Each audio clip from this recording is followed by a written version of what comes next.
은혜로운 섹터 장은희입니다. 오늘 LG 에너지 솔루션이 실적 발표를 내놓고 무려 6% 넘게 장중한 때 급락세를 보이기도 했는데요. 어떤 이야기였는지 자세하게 살펴보도록 하겠습니다. 4분기 매출 6조 4,512억 원이었습니다. 전년 동기 대비해서 20% 가깝게 쪼그라든 것이고요.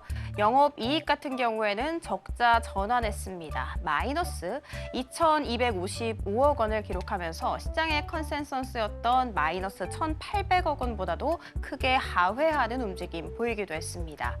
심지어는요, 미국의 IRA상 첨단제조 세액공제 보조금을 받았거든요. 그 보조금 규모만 3,700억 원이 넘습니다. 이 금액까지 감안을 하게 된다면 실질적인 영업 손실은 6,028억 원가량이었다는 점 체크 도와드리도록 하겠습니다. 이렇게 분기 기준으로 적자를 기록한 것은 2021년 3월 이후 처음으로 있는 일이었습니다. 일단 연 단위로 한번 살펴보도록 하겠습니다. 작년 전체 매출액 25조 6천억 원을 기록하게 되면서 전년 대비해서 24% 쪼그라들었고요. 그리고 2024년 영업이익 같은 경우에는 5,745억 원을 기록했다고 합니다. 전년 대비해서 무려 73% 이상 급감을 했다라고 보시면 되는데 주 원인 한번 살펴보도록 할게요. 미국과 중국, 유럽에서 모두 다 전기차 판매가 둔화되고 있다는 점이 가장 큰 요인으로 꼽히고 있고요. 특히 미국 같은 경우에는 주요 고객사라고 할 수 있는 GM의 판매량이 꺾였습니다.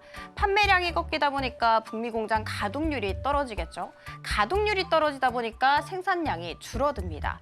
생산량에 따라서 보조금을 수령받는데 당연히 보조금 역시도 덩달아 줄어들 수밖에 없습니다. 보조금이 줄어든 것이 가장 큰 주 원인으로 꼽힌다는 점 체크 도와드리도록 하겠습니다. 자, 그리고 중국 쪽에 있어서는 테슬라 전기차 재고가 증가하고 있는 상황이고요. 유럽 쪽에 있어서는 중국산 전기차가 급성장을 하게 됩니다. 그러면서 경쟁사인 유럽 완성차 업체들의 판매가 꺾이게 되죠. 이것들이 다 실적 악화 요인으로 꼽히고 있습니다. 자, 그리고 그 외 요인 한번 살펴보도록 하겠습니다. 배터리 셀 전체 판매 가격이 3분기보다 하락했다고 합니다. 그리고 ESS 일부 프로젝트 역시도 이연되게 되면서 수익성이 축소된 것으로 시장에서는 이야기하고 있습니다. LG 에너지 솔루션 같은 경우에는 한편 작년 12월 20일경에 비상경영을 선언한 바 있다는 점 체크해드리도록 하겠습니다. 오늘 실적 발표가 있기 전에 신한투자증권에서는 목표 주가를 하향했죠. 목표 주가 54만 원이었는데 47만 원으로 크게 내려잡는 모습 연출되기 했습니다. 그렇지만 투자 의견은 매수로 유지를 하면서 업종 내 대장주로 하방 경직성은 견고할 것이다라는 코멘트 내놓기도 했습니다. 자, 그리고 전기차 캐즘이 모든 것을 다 말해주고 있는데요. 이 캐즘에 대해서 이야기 나눠볼까 합니다. 캐즘이라는 것은 대중화되기 전에 일시적인 수요 둔화입니다. 일시적이라고 하기에는 체감상 굉장히 장기화되고 있다는 생각이 드는데 일단 그래프상으로는 이 깊은 골짜기가 캐즘이다 생각을 해주시면 됩니다. 자, 그러면 대중화가 되기까지 걸리는 시간 한번 살펴보도록 할게요. 세탁기와 TV 그리고 엘리베이터 같은 경우에는 대중화 되기까지 시간이 40년에서 50년까지 걸렸다고 합니다. 반면에 스마트폰 같은 경우에는 17년밖에 걸리지가 않았죠.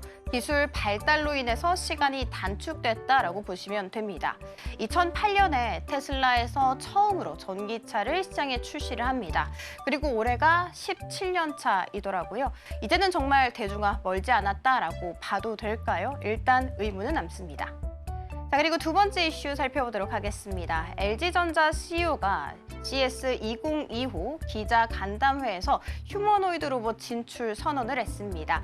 조금 더 디테일하게는 우리의 핵심 승부처는 가정인데 이 가정을 공략하기 위해서 휴머노이드 로봇을 준비 중이다라고 했습니다. 휴머노이드 로봇 같은 경우에는 조금 더 중장기적인 프로젝트로 가져가되 휴머노이드 로봇의 초기 버전이라고 할 수 있는 AI 에이전트 Q9을 통해서 초기 시장을 잡을 것이라는 전략 함께 내놓은 상황입니다. 있습니다.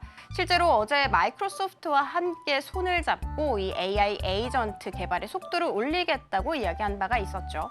Q9 같은 경우에는 올해 2월에서 3월에 베타 테스트에 들어갈 예정이며 오는 9월 같은 경우에는 국내에 정식적으로 출시될 것이라고 시장에서는 예상하고 있습니다.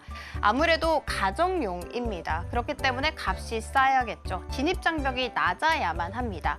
그렇게 하기 위해서 구독 판매를 하거나 혹은 최근에 출시를 했었던 AI홈 싱큐온과 연계를 해서 판매하는 방안까지도 고려 중인 것으로 밝혀졌습니다. 한편 LG전자 같은 경우에는 2018년에 로보스타를 인수를 했죠. 현재까지도 이 로보스타 지분 33% 이상을 보유한 것으로 알려졌습니다. 이와 같은 소식 속에 오늘 로보스타 장중한때 8% 넘게 슈팅 나오기도 했습니다.